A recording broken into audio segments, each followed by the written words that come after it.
Waspada pencurian data pribadi. Kemajuan di bidang IT memberikan dampak positif terhadap kemudahan aktivitas yang dilakukan. Namun di sisi lain juga memberikan dampak negatif apabila data-data pribadi yang kita miliki terjadi kebocoran dan disalahgunakan oleh oknum-oknum yang tidak bertanggung jawab.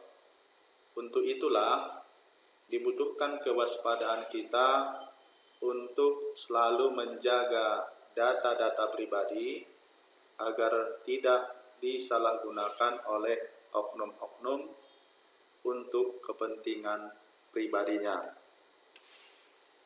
Apa saja data pribadi?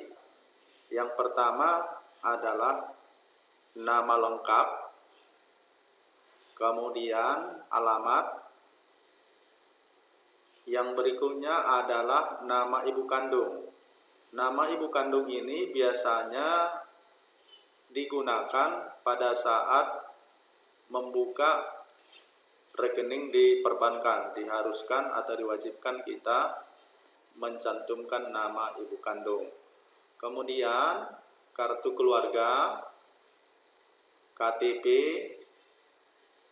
Berikutnya adalah nomor darurat. Nomor darurat ini dicantumkan apabila terjadi memang hal-hal yang sangat mendesak, yang bisa dihubungi adalah nomor darurat. Jadi ini merupakan juga data pribadi. Kemudian nomor handphone. Yang berikutnya adalah foto selfie. Foto selfie ini hindari melakukan foto selfie dibarengi dengan identitas diri, misalnya kartu keluarga dan KTP. Yang berikutnya data pribadi yang mesti kita lindungi adalah nomor rekening, kemudian slip gaji. Inilah data-data pribadi yang kita miliki yang memang harus kita waspadai sehingga tidak menjadi sumber pencurian oleh orang-orang yang tidak bertanggung jawab untuk keuntungan pribadinya. Beberapa contoh data pribadi yang disalahgunakan yang sudah dipublikasikan di media, misalnya seperti ini. Banyak pelanggaran data, Google akan didenda 153 miliar. Kemudian yang lain, terungkap misteri tagihan bank ke 70 driver ojol yang tak pinjam uang. Ini adalah kasus driver ojek online yang mendapatkan tagihan pinjaman 1 sampai dengan 23 juta. Di mana para driver ojol ini tidak merasa pernah melakukan pinjaman online. Setelah ditelusuri ternyata mereka ini pernah dimintakan identitas diri, nama, KTP, dan lain sebagainya. Ternyata identitas diri yang diberikan mereka itu dengan iming-iming Rp100.000 per identitas disalahgunakan oleh oknum untuk mengajukan pinjaman online. Bila mana memang kita membutuhkan pinjaman secara online, tentu harus kita teliti bahwa pinjaman online yang kita lakukan itu adalah di perusahaan yang aman. Bagaimana kita mencek bahwa perusahaan tersebut yang menyediakan pinjaman online itu aman? Yang pertama, pastikan bahwa perusahaan pinjaman online itu terdaftar di OJK, Otoritas Jasa Keuangan.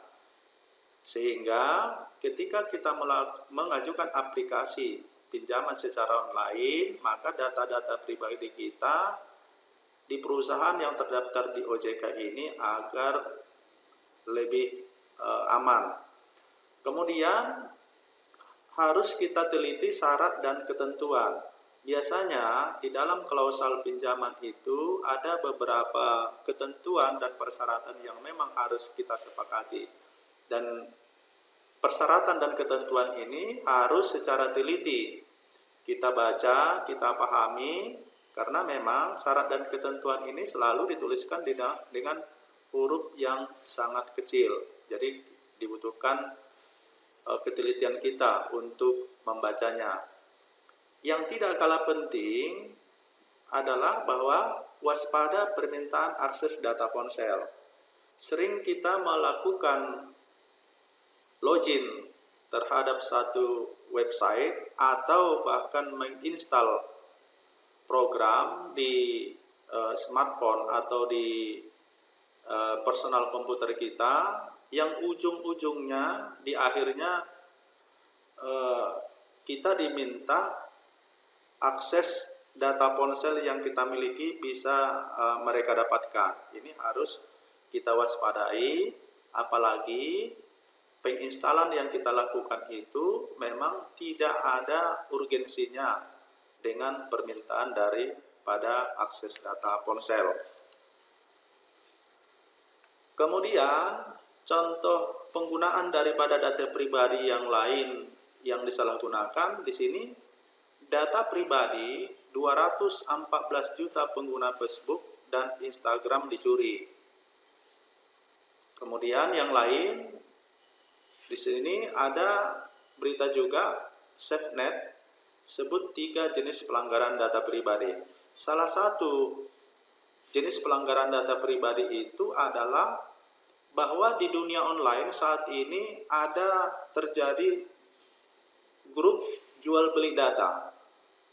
Jadi dari data-data yang diperjualbelikan ini ternyata banyak disalahgunakan oleh oknum-oknum yang tidak bertanggung jawab demi keuntungan pribadinya. Kemudian cek fakta 102 lagi, data jutaan pengguna Facebook bocor.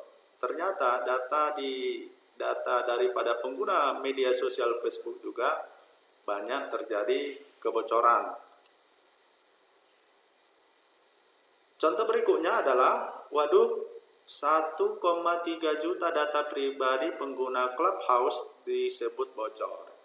Ya, ini juga terjadi kebocoran di pengguna Clubhouse. Apa saja penyebab daripada kebocoran data tersebut?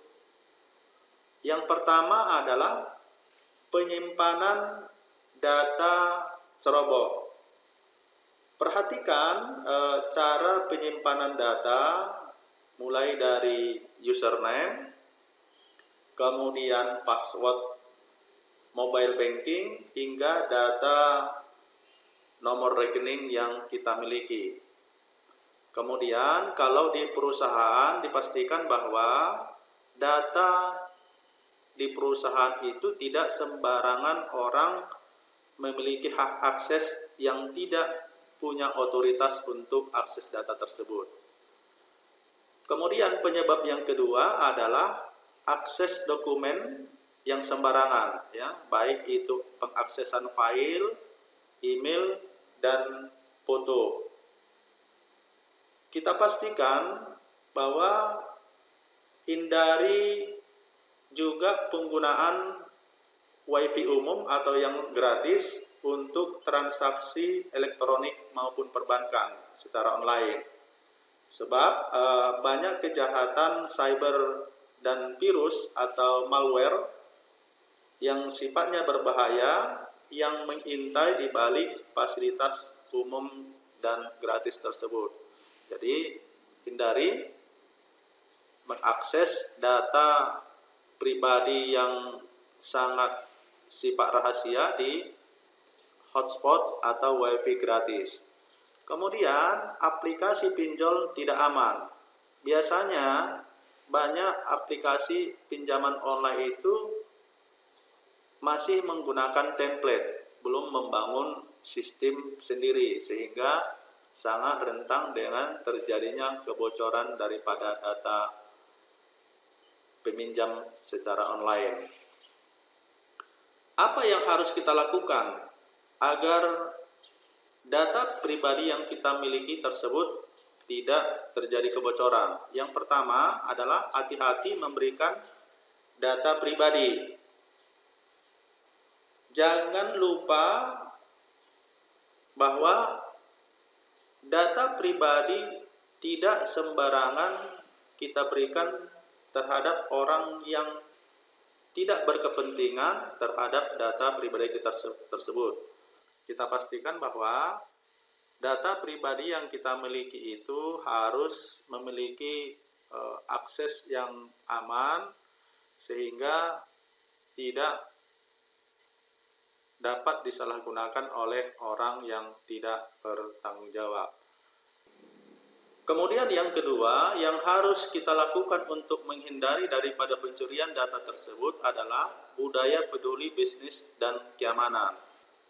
Jangan lupa bahwa kita harus rajin update perangkat lunak, baik itu smartphone atau tablet atau personal komputer yang kita miliki, sehingga data yang kita miliki tersebut terjaga keamanannya. Kemudian yang kita lakukan lagi adalah jangan unggah scan dan foto online. Ya. Data yang kita miliki yang memang data tersebut adalah bersifat pribadi, sebaiknya tidak sembarangan kita melakukan pengunggahan. Misalnya kita jangan melakukan foto selfie bersamaan dengan dokumen pribadi, misalnya kartu keluarga dan KTP. Atau bahkan ketika kita bepergian keluar kota atau keluar negeri, jangan sekali-sekali kita mengunggah daripada tiket perjalanan tersebut. Kenapa? Karena ini juga akan mengundang orang bahwa kita tidak sedang berada di tempat. Kemudian yang kita lakukan adalah bersih-bersih digital secara reguler. Kita pastikan bahwa data lama yang memang tidak kita miliki ini sebaiknya segera kita lakukan penghapusan, dan dipastikan bahwa penghapusan itu dilakukan secara baik. Dan yang terakhir adalah negara harus hadir, bahwa undang-undang untuk melindungi daripada konsumen di Indonesia sudah banyak dilakukan. Ini bertujuan adalah untuk melindungi daripada data pribadi. Inilah beberapa hal yang mesti kita cermati sehingga data pribadi kita di dunia online tidak terjadi kebocoran dan tidak bisa disalahgunakan oleh orang-orang yang tidak bertanggung jawab untuk mendapatkan keuntungan pribadi.